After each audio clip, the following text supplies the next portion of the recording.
कृष्णाय वासुदेवाय हरये परमात्मने प्रणतः क्लेशनाशाय गोविंदाय नमो नमः। हरे कृष्णा। ओम नमः शिवाय। संगीता धर्म सागर चैनल परिवार में आप सभी भक्तों का दिल से स्वागत है। भगवान श्री हरि विष्णु और माता लक्ष्मी का आशीर्वाद आप सभी भक्तों पर सदा सर्वदा बना रहे। आज हम ज्येष्ठ मास महात्म्य के 20वें अध्याय का श्रवण करेंगे। हे प्रिय भक्तों, अगर गुरु के वचनों में विश्वास हो तो जीव का कल्याण हो जाता है। एक अनपढ़ आदमी ने गुरु वचनों पर विश्वास रखकर जब एक साधारण शब्द बोला तो उसे भगवान का साक्षात्कार हो गया। तो आइए एक बहुत ही सुंदर कथा को सुनते हैं। एक सीधा साधा सा गांव में रहने वाला एक भक्त था। वह कभी कथा नहीं सुनता था। वह एक चरवाहा था और गाय चराता था। एक दिन उसके मित्रों ने कहा कि तुम कभी तो कथा सुन लिया करो, रात दिन पशुओं के पीछे घूमते रहते हो, तुम्हारी तो पशु बुद्धि हो गई है, कभी तो भगवान की कथा सुन लो। इसके बाद एक दिन उसने कथा सुनने के लिए जाने का निर्णय लिया। एक दिन जब वह सत्संग में गया तो वहां पर चर्चा चल रही थी कि जिसने मनुष्य जन्म लेकर गुरु मंत्र नहीं लिया और नाम जप नहीं किया उसका तो जीवन व्यर्थ है, ऐसा मनुष्य तो मुर्दे के समान होता है। वह यह बात सुनकर वहां से चला गया। अब यह बात बार बार उसके दिमाग में आ रही थी कि पंडित जी बोल रहे थे कि जिसने गुरु मंत्र नहीं लिया और नाम जप नहीं किया उसका तो जीवन मुर्दे के समान है। वह दूसरे दिन फिर कथा सुनने गया और पंडित जी से मिलकर उसने कहा कि आपने कल कथा में कहा था कि गुरु मंत्र लिए बिना जीवन मुर्दे के समान है, आप ही मुझे कोई गुरु मंत्र दे दीजिए। उन्होंने उसे टालते हुए कहा कि कथा के आखिरी दिन मिलना तो मैं तुम्हें गुरु मंत्र दे दूंगा।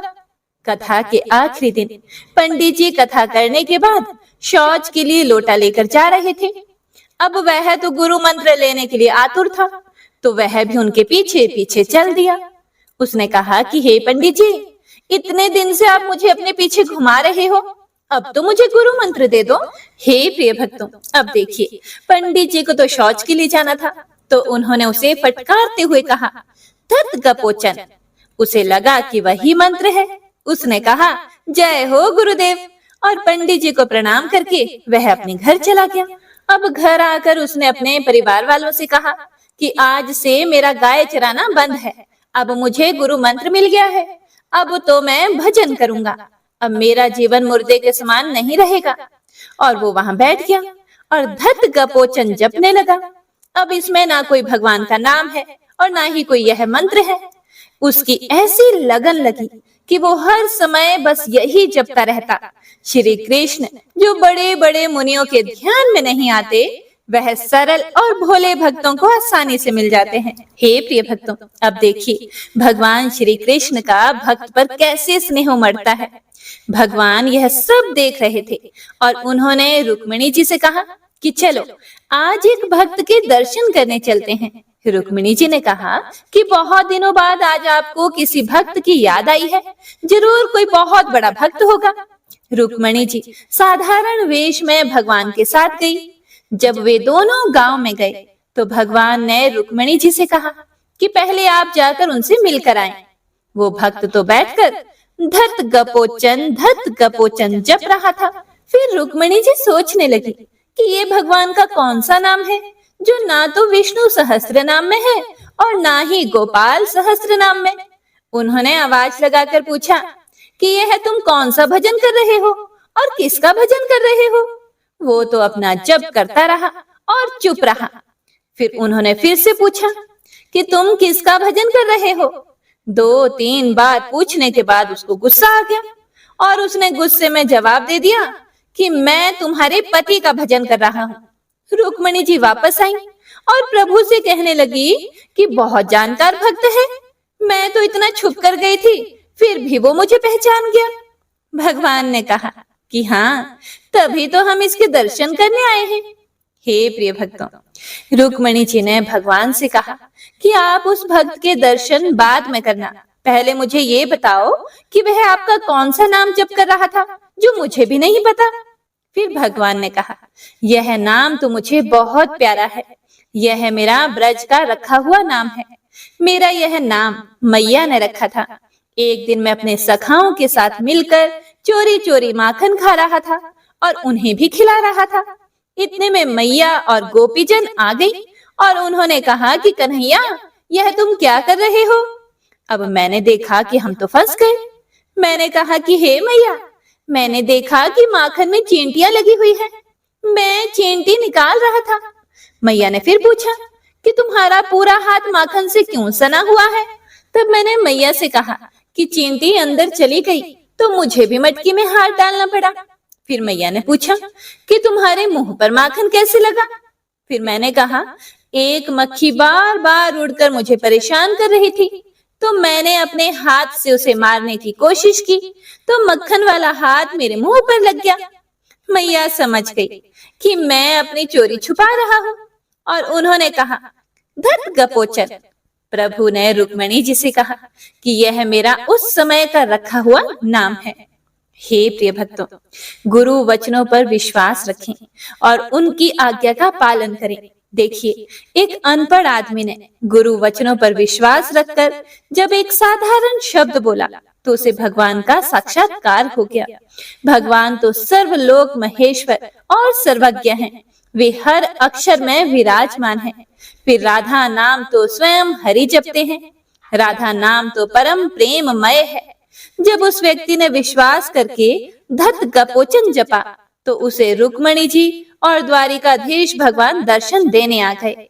आप विश्वास करके राधा नाम जपेंगे तो क्या आपको प्रभु प्राप्त नहीं होंगे? इसीलिए गुरु द्वारा प्रदत्त उपासना में कभी भी कोई संदेह नहीं करना चाहिए और निरंतर जप करते रहें। जो भी नाम आपको प्रिय हो, जिस भी नाम में आपकी लगन लगती हो, जो आपको गुरु ने दिया हो, तो आप उस नाम को निरंतर जप करते रहें। याद रखिए, कलयुग केवल नाम आधारा। सिर्फ नाम जप करके भक्ति, प्रेम, मुक्ति, शक्ति सब कुछ पाया जा सकता है। इसीलिए ज्यादा से ज्यादा नाम जप कीजिएगा। प्रेम से, मन से, भाव से, हर सांस के साथ जप करते रहिए। हरे कृष्ण कृष्ण कृष्ण हरे हरे, हरे राम राम राम हरे हरे, हरे कृष्णा। तो आइए अब सुनते हैं आज की महात्म्य कथा। पिछले अध्याय में व्यास जी ने भीमसेन जी से कहा था कि राजा पुलिंद क्रोध के वशीभूत होकर बड़े गर्व से बोला कि यह एकादशी कौन है और इस दिन किसका व्रत किया जाता है। उसके बाद उसके सारे सैनिक लोगों के घरों में घुसकर अन्न, धन और कोषों को ले जाने लगे।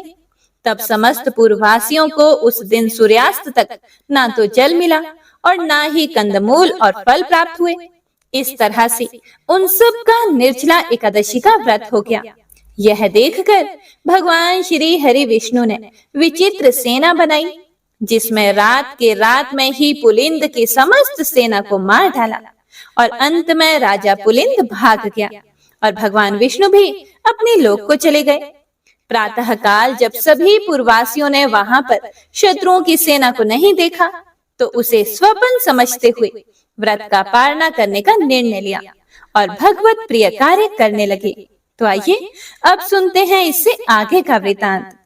सब ऋषि स्कंद जी से बोले कि हे स्कंद जी, आपने समस्त मोह को नाश करने वाला तथा अत्यंत आश्चर्य को देने वाला ज्येष्ठ मास के महात्म्य का आख्यान कहा। वह योगियों का गम्य, सनातन, साक्षात परम ब्रह्म, शत्रु के संहार के निमित्त एकादशी के प्रभाव से वहां पर आए, जो पर ब्रह्म वचन से भी नहीं कहा जा सकता। इतना कहने पर ऋषि लोग फिर कहने लगे कि हे स्कंद जी, उस राजा पुलिंद ने दुखी होकर फिर क्या किया? स्कंद जी बोले, हे ऋषियों, वह शोकातुर राजा अपने कुछ बचे हुए सैनिकों के साथ शीघ्र ही अपने नगर को वापस चला गया और अपने नगर में राज्य भार को संभाला और शत्रु के पूर्ववासियों के वचन का मन में ध्यान करता हुआ एकादशी के प्रभाव को स्मरण करने लगा, जिसको स्वयं उसने अपने नेत्रों से देखा था। इस प्रकार चिंता में मगन राजा का बहुत समय व्यतीत हो गया और अधिक चिंता मगन रहने के कारण उसके शरीर में केवल हड्डी और चाम मात्र ही रह गया था। तब राजा पुलिंद ने अपने पुत्र को राज्य देकर स्वयं अपनी पत्नी को साथ लेकर वन को चला गया और वहां जाकर वानप्रस्थाश्रम ग्रहण कर लिया। वहां वन में राजा पुलिंद को एकादशी के संबंध में प्रश्न करते 12 दिन बीत गए। वह सबसे यही प्रश्न करता था कि हे तपोधन, एकादशी के व्रत की क्या विधि है? जो व्रत तीनों लोकों में दुर्लभ, पवित्र और भगवान का अति प्रिय है। अहो, आश्चर्य है, मैंने उस एकादशी व्रत का महान आश्चर्यकारी कार्य देखा था, इसमें संशय नहीं है। वहां के पूर्व जन्म के पुण्य कर्म के प्रभाव से वरेण्य ऋषि के पवित्र आश्रम में दत्तात्रेय जी ऋषि आए और उन दत्तात्रेय के दर्शनों की लालसा से वहां समस्त ऋषिगण आए। कुछ लोगों ने पूजन, स्तुति तथा विविध प्रकार की उनकी सेवा की। राजा पुलिंद भी दत्तात्रेय जी का आगमन सुनकर वहां भयभीत के समान ऋषि के पास जाकर बैठ गए।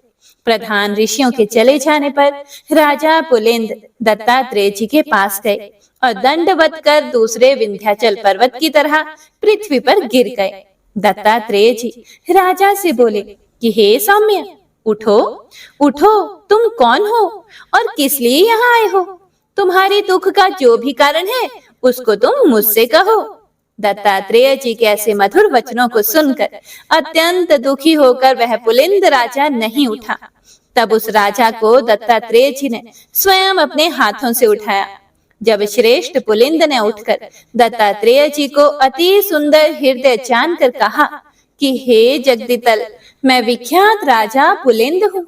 हे तात, थोड़े ही समय में पृथ्वी मंडल को जीतकर और गर्व में आकर मैं सेना सहित राजा प्राचान्वही के नगर को गया।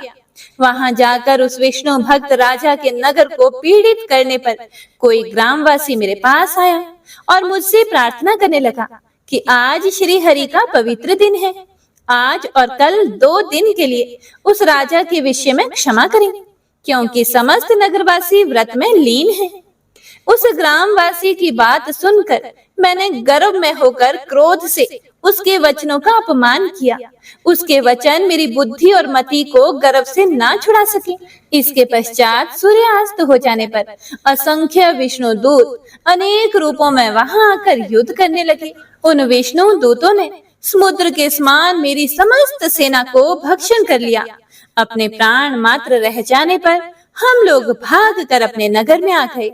उसी समय से मैंने राज्य, पुत्र, धन का त्याग कर तामसी वृत्ति का आश्रय लिया। अब आज आपके चरण कमलों के दर्शन करके मैं कृतकृत्य हो गया हूँ। मैं धन्य हूँ तथा मेरे पूर्वज भी पुण्यशाली थे, जो आज देवताओं से भी पूजित आपके चरण कमलों का मुझे दर्शन हुआ। हे भगवान, एकादशी नाम वाला व्रत कैसा होता है और किस विधि से किया जाता है, उसे आप संक्षेप में मुझसे कहिए, क्योंकि मैं आपकी शरणगत हूँ।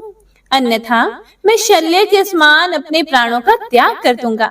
हे प्रिय भक्तों, राजा पुलिंद के इन वचनों को सुनकर सब वृतांतों को जानने वाले दत्तात्रेय जी उसी समय राजा पुलिंद को दोनों हाथों में आलिंगन कर और दयाद्र चित्त होकर मधुसूदन भगवान के एकादशी व्रत के विधान को कहने लगे। इति श्री ज्येष्ठ मास महात्म्य निर्जला एकादशी व्रत वर्णन 20 अध्याय संपूर्ण। हे प्रिय भक्तों, इससे आगे दत्तात्रेय जी ने पुलिंद से जो कुछ भी कहा उसका वर्णन आप सभी भक्तजन अगले अध्याय में जरूर सुनिएगा। हे प्रिय भक्तों, कहते हैं कि ब्रज के कण कण में श्री राधा रानी और श्री कृष्ण का निवास है। श्री राधा कृष्ण अपने भक्तों पर सदैव कृपा बरसाते हैं। तो आइए सुनते हैं राधा रानी के ऐसे एक भक्त की कथा। एक समय की बात है, बरसाना और उसके आसपास के इलाकों में भीषण अकाल पड़ा। वहां रहने वाले लोगों और साधु संतों को भोजन की बड़ी दिक्कत आने लगी थी। अकाल के कारण चारों ओर हाहाकार मच गया। अकाल के कारण लोगों को उन गांवों से पलायन करना पड़ा, उस गांव को छोड़कर जाना पड़ा। बरसाना में एक संत जी भी रहते थे। उन्हें भिक्षा में जो मिलता था उसे पहले राधा रानी को भोग लगाकर फिर स्वयं भोजन ग्रहण करते थे। अकाल के कारण भिक्षा मिलना भी बंद हो गई और उनकी कोठरी में पड़ा सामान भी समाप्त हो गया। परिस्थितियों से विवश होकर उन्होंने बरसाना गांव छोड़ने का मन बना लिया। अपनी आंखों से आंसू बहाते हुए और राधा रानी से क्षमा याचना करते कहने लगे, श्री जी मुझे क्षमा करना, मुझे परिस्थितियों के वश होकर यह गांव छोड़कर जाना पड़ रहा है। उनकी करुण पुकार सुनकर एक सुंदर सी ब्रज कन्या वहां आई और उनसे पूछने लगी कि बाबा आप कहाँ जा रहे हो? संत ने उदास स्वर में कहा, यहाँ पर अकाल के कारण भिक्षा नहीं प्राप्त हो रही, इसीलिए इस पेट की भूख शांत करने के लिए मुझे यहाँ से जाना पड़ेगा। फिर ब्रज कन्या कहने लगी कि बाबा आप मेरे घर भिक्षा लेने आना, मेरी मैया हर रोज भिक्षा देने के लिए भोजन निकालती है। फिर संत कहने लगे कि हे पुत्री, मैं नहीं जानता कि तुम्हारा घर कहाँ है।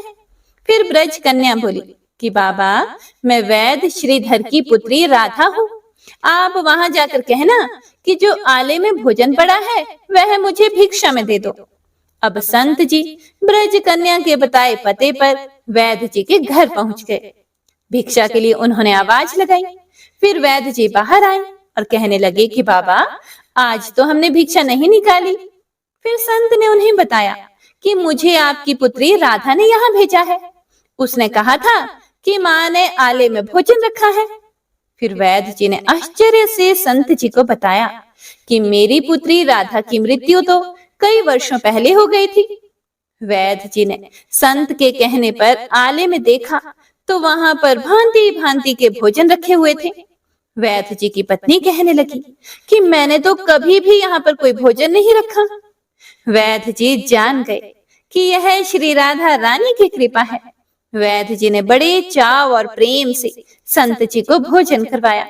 वैद्य जी कहने लगे कि बाबा आप हर रोज यहाँ पर आना और यहाँ से भोजन ले जाना। हे प्रिय भक्तों, राधा रानी की कृपा से संत जी के प्रतिदिन के खाने का इंतजाम हो गया। तभी तो कहते हैं कि हमारी राधा रानी बड़ी करुणामयी है। वह अपने भक्तों और संतों का हमेशा ही बहुत ख्याल रखती हैं। तो प्रेम से बोलिए बांके बिहारी लाल की जय, बोलिए राधा रानी सरकार की जय। आइए अब गजेंद्र मोक्ष स्तोत्र का पाठ करते हैं। इस माह में गजेंद्र मोक्ष स्तोत्र पढ़ने मात्र से जहाँ हर तरह के ऋण कर्ज से मुक्ति मिलती है, वहीं 10 दिशाओं से शुभ फल दिलाने में भी सक्षम है। इस स्तोत्र का जाप करने से जीवन में किसी भी प्रकार की परेशानियों से मुक्ति मिलती है।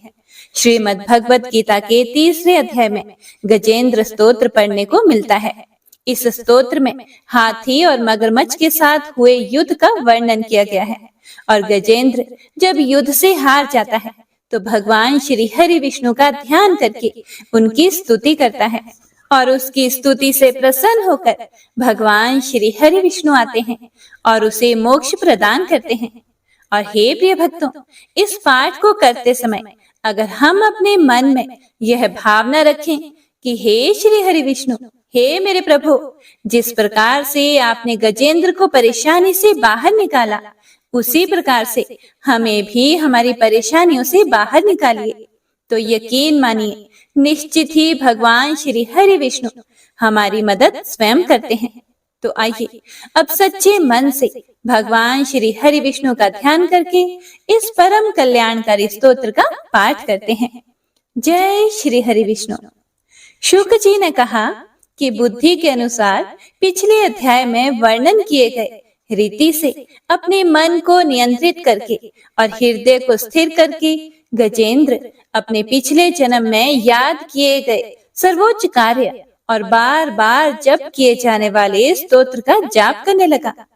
गजेंद्र ने मन ही मन श्री हरि को ध्यान करते हुए कहा, जिनके प्रवेश करने से शरीर और मन चेतन की तरह व्यवहार करने लगते हैं, ओम द्वारा लक्षित और पूरे शरीर में प्रकृति और पुरुष के रूप में प्रवेश करने वाले उस सर्वशक्तिमान देवता का मैं मन ही मन स्मरण करता हूँ, जिनके सहारे ये पूरा संसार टिका हुआ है, जिनसे ये संसार अवतरित हुआ है और जिन्होंने प्रकृति की रचना की है और जो खुद उसके रूप में प्रकट हैं, लेकिन इसके बावजूद भी वो इस पूरी दुनिया से सर्वोपरि और श्रेष्ठ हैं।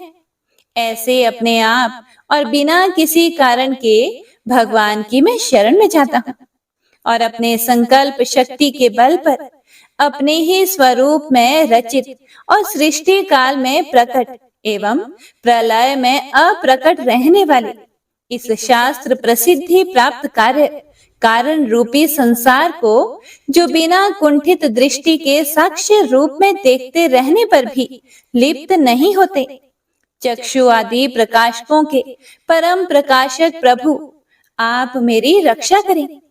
बीतते गए समय के साथ तीनों लोकों और ब्रह्मादि लोकपालों के पंचभूत में प्रवेश कर जाने पर और पंचभूतों से लेकर महत्वपूर्ण सभी कारणों के उनकी परम करुणा स्वरूप प्रकृति में मगन हो जाने पर उस समय दुर्गेय और घोर अंधकार रूपेण प्रकृति ही बच रही थी। उस अंधकार से परे अपने परम धाम में जो सर्वव्यापी भगवान सभी दिशाओं में प्रकाशित होते रहते हैं, वो भगवान मेरी रक्षा करें। विभिन्न नाट्य रूपों में अभिनय करने वाले और उस अभिनेता के वास्तविक स्वरूप को जिस प्रकार से साधारण लोग भी नहीं जान पाते, उसी तरह से सत्व प्रधान देवता और महर्षि भी जिनके स्वरूप को नहीं जान पाते, ऐसे में कोई साधारण प्राणी उनका वर्णन कैसे कर सकता है। ऐसे दुर्गम चरित्र वाले भगवान मेरी रक्षा करें। अनेकों शक्ति से मुक्त सभी प्राणियों को आत्म बुद्धि प्रदान करने वाले, सबके बिना कारण हित और अतिशय साधु स्वभाव ऋषि मुनिजन, जिनके परम स्वरूप को देखने की इच्छा के साथ वन में रहकर अखंड ब्रह्मचर्य तमाम अलौकिक व्रतों को नियमों के अनुसार पालन करते हैं, ऐसे प्रभु ही मेरी गति हैं। वह जिनका हमारी तरह ना तो जन्म होता है और ना जिनके द्वारा अहंकार प्रेरित कर्म ही होते हैं, जिनके निर्गुण स्वरूप का ना कोई नाम है और ना ही कोई रूप है, इसके बावजूद भी समय के साथ इस संसार की सृष्टि और प्रलय के लिए अपनी इच्छा से अपने जन्म को स्वीकार करते हैं। उन अनंत शक्ति संपन्न परम ब्रह्म परमेश्वर को मेरा नमस्कार है। उन प्राकृत आकार रहित और अनेक रूप वाले अद्भुत भगवान को मेरा बारंबार नमस्कार है। स्वयं प्रकाशित सभी साक्ष्य परमेश्वर को मेरा शत शत नमन है। वैसे देव जो मन, वाणी और चित्त वृत्तियों से परे हैं, उन्हें मेरा बारंबार नमस्कार है। विवेक से परिपूर्ण पुरुष के द्वारा सभी सत्व गुणों से परिपूर्ण निवृत्ति धर्म के आचरण से मिलने योग्य और मोक्ष सुख की अनुभूति रूपी भगवान को मेरा नमस्कार है। सत्व गुणों को स्वीकार करके शांत, रजोगुण को स्वीकार करके घोर और तमोगुण को अपनाकर मूढ़ से प्रतीत होने वाले भेद रहित अतएव सदा संभाव से स्थित ज्ञान धन प्रभु को मेरा नमस्कार है। शरीर, इंद्रिय आदि के समुदाय रूप सभी पिंडों के ज्ञाता, सबके स्वामी और साक्षी स्वरूप प्रभु को मेरा बारंबार नमस्कार है। सबके अंतर्यामी, प्रकृति के भी परम कारण लेकिन स्वयं कारण रहित भगवान को मेरा शत शत नमस्कार है। सभी इंद्रियों और सभी विषयों के जानकार, सभी प्रतीतियों के कारण रूप संपूर्ण जड़ प्रपंच और सबकी मूलभूता अविद्या के द्वारा सूचित होने वाले और सभी विषयों में अविद्या रूप से भासने वाले भगवान को मेरा नमस्कार है। सबके कारण लेकिन स्वयं कारण रहित तथा कारण होने पर भी परिणाम रहित होने की वजह से अन्य कारणों से भी विलक्षण कारण, आपको मेरा बारंबार नमस्कार है। सभी वेदों और शास्त्रों के परम तात्पर्य, मोक्ष रूपी और श्रेष्ठ पुरुषों की परम गति देवता को मेरा नमस्कार है। वह जो त्रिगुण रूपों में छिपी हुई ज्ञान रूपी अग्नि है, वैसे गुणों में हलचल होने पर जिनके मन में संसार को रचने की वृत्ति उत्पन्न हो उठती हो और जो आत्मा तत्व की भावना के द्वारा विधि निषेध रूप शास्त्र से भी ऊपर उठे हों, जो महाज्ञानी महात्माओं में स्वयं प्रकाशित हो रहे हैं। ऐसे भगवान को मेरा नमस्कार है। मेरे जैसे शरणागत पशु के समान जीवों की अविद्या रूप फांसी को पूर्ण रूप से काट देने वाले परम दयालु और दया करने में कभी भी आलस्य नहीं करने वाले भगवान को मेरा नमस्कार है। अपने अंश से सभी जीवों के मन में अंतर्यामी रूप से प्रकट होने वाले सर्वनियंता अनंत परमात्मा आपको मेरा नमस्कार है।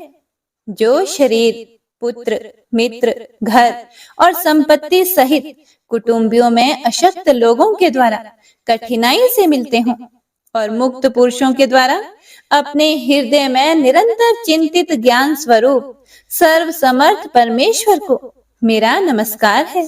वह जिन्हें धर्म, अभिलाषित भोग, धन और मोक्ष की कामना से मनन करके लोग अपनी मनचाही इच्छा पूर्ण कर लेते हैं, अपितु जिन्हें विभिन्न प्रकार के अयाचित भोग और अविनाशी पार्षद शरीर भी देते हैं, वैसे अत्यंत दयालु प्रभु मुझे इस प्रकार की विपदा से हमेशा के लिए बाहर निकालें। वह जिनके एक से अधिक भक्त हैं, जो मुख्य रूप से एकमात्र उसी भगवान की शरण में हैं, जो धर्म, अर्थ आदि किसी भी पदार्थ को नहीं चाहते, अपितु जो केवल उन्हीं के परम मंगलमय एवं अत्यंत विलक्षण चरित्र का गुणगान करते हुए उनके आनंदमय समुद्र में गोते लगाते रहते हैं। उन अविनाशी, सर्वव्यापी, सर्वमान्य ब्रह्मादि के भी नियामक अभक्तों के लिए भी हमेशा प्रकट होने वाले, भक्ति योग द्वारा प्राप्त अत्यंत निकट होने पर भी माया के कारण अत्यंत दूर महसूस होने वाले, इंद्रियों के द्वारा अगम्य और अत्यंत दुर्विज्ञ, अंत रहित लेकिन सभी के आदि कारक और सभी तरफ से परिपूर्ण उन प्रभु की मैं स्तुति करता हूँ। वो जो ब्रह्मा सहित सभी देवता, चारों वेद तथा समस्त चराचर जीव नाम और आकृति भेद से जिनके अत्यंत क्षुद्र अंशों से रचे गए हैं, जिस तरह से जलती हुई अग्नि की लपटें और सूरज की किरणें बार बार निकलती हैं और फिर से अपने कारण में ही लीन हो जाती है, उसी प्रकार बुद्धि, मन, इंद्रियां और नाना योनियों के शरीर, जिन सभी गुणों से प्राप्त शरीर जो स्वयं प्रकाश परमात्मा से प्रकट होता है और फिर से उन्हीं में लीन हो जाता है, वह प्रभु जो ना तो देवता है, ना असुर, ना मनुष्य है और ना ही मनुष्य से नीचे किसी अन्य योनि के प्राणी, ना ही वो स्त्री हैं और ना ही पुरुष, ना ही नपुंसक और ना ही वो कोई ऐसे जीव हैं जिनका इन तीनों ही श्रेणी में समावेश है। वो ना तो गुण है, ना कर्म, वो ना ही कार्य है और ना ही कारण। इन सभी योनियों का निषेध होने पर जो बचता है वही उनका असली रूप है और वे ही सब कुछ हैं। ऐसे प्रभु मेरा उत्थान करने के लिए प्रकट हो। अब मैं इस मगरमच्छ के चंगुल से आजाद होने के बाद जीवित नहीं रहना चाहता। इसकी वजह ये है कि मैं सभी तरफ से अज्ञानता से ढके इस हाथी के शरीर का क्या करूं? मैं आत्मा के प्रकाश से ढक देने वाले अज्ञानता से युक्त इस हाथी के शरीर से मुक्त होना चाहता हूँ, जिसका काल क्रम से अपने नाश नहीं होता, बल्कि ईश्वर की दया और ज्ञान से उदय हो पाता है। इस प्रकार से मोक्ष के लिए लालायित संसार के रचयिता स्वयं संसार के रूप में प्रकट, लेकिन संसार से परे, संसार में एक खिलौने की भांति खेलने वाले, संसार में आत्म रूप से व्याप्त अजन्मा, सर्वव्यापी एवं प्रापत्य वस्तुओं में सर्वश्रेष्ठ श्री हरि का केवल स्मरण करता हूँ और उनकी शरण में जाता हूँ, जिन्होंने भगवत भक्ति रूपी योग के द्वारा कर्मों को जला डाला है, जिन्हें समस्त योगी ऋषि अपने योग के द्वारा अपने शुद्ध हृदय में प्रकट देखते हैं। उन योगेश्वर भगवान को मेरा नमस्कार है। वह जिनके तिगुणे शक्तियों का राग, रूप, वेग और असह्य है, जो सभी इंद्रियों के विषय रूप में मौजूद है। वह जिनकी इंद्रियां समस्त विषयों में ही बसी रहती है। ऐसे लोगों को जिनको मार्ग मिलना भी संभव नहीं है, वैसे शरणागत एवं अपार शक्तिशाली वाले भगवान, आपको मेरा बारंबार नमस्कार है। जिनकी अविद्या नाम के शक्ति के कार्य रूप अहंकार से ढके हुए हैं, वह जिनके रूप को जीव समझ नहीं पाते हैं, ऐसे अपार महिमा वाले भगवान की मैं शरण लेता हूँ। हे प्रिय भक्तों, श्री सुखदेव जी कहते हैं कि वह जिसने पूर्व प्रकार से भगवान के भेद रहित सभी निराकार रूप का वर्णन किया था, उस गजराज के करीब जब ब्रह्मा आदि अन्य कोई भी देवता नहीं आए, जो अपने विभिन्न प्रकार के विशेष विग्रहों को ही अपना रूप मानते हैं, ऐसे में साक्षात विष्णु जी, जो सभी के आत्मा होने के कारण सभी देवताओं के रूप हैं, तब वह वहां पर प्रकट हुए। गजराज को इस प्रकार से दुखी देखकर और उसके पढ़े गए स्तुति को सुनकर चक्रधारी प्रभु इच्छानुसार वेग वाले गरुड़ की पीठ पर सवार होकर सभी देवों के साथ उस स्थान पर पहुंचे जहां वह गज था। गज अर्थात हाथी था। सरोवर के अंदर महाबलशाली मगरमच्छ द्वारा जकड़े और दुखी उस हाथी ने आसमान में गरुड़ की पीठ पर बैठे और हाथों में चक्र लिए भगवान श्री हरि विष्णु को आते हुए जब देखा, तो वह अपनी सूंड में पहले से ही उनकी पूजा के लिए रखे कमल के फूल को श्री हरि पर बरसाते हुए कहने लगा, सर्व पूज्य भगवान श्री हरि नारायण, आपको मेरा प्रणाम है। सर्व पूज्य भगवान श्री हरि, आपको मेरा नमस्कार है। लाचार हाथी को पीड़ित देखकर श्री हरि विष्णु गरुड़ से नीचे उतरकर सरोवर में उतर आए और वह दया से प्रेरित होकर ग्राह सहित उस गज को तुरंत ही सरोवर से बाहर निकाल आए और देवताओं के देखते ही देखते अपने चक्र से मगरमच्छ के गर्दन को काट दिया और हाथी को उस पीड़ा से बाहर निकाल लिया। तो इसी के साथ गजेंद्र मोक्ष स्तोत्र संपूर्ण हुआ। तो सभी एक बार प्रेम से बोलिए, भगवान श्री हरि विष्णु की जय।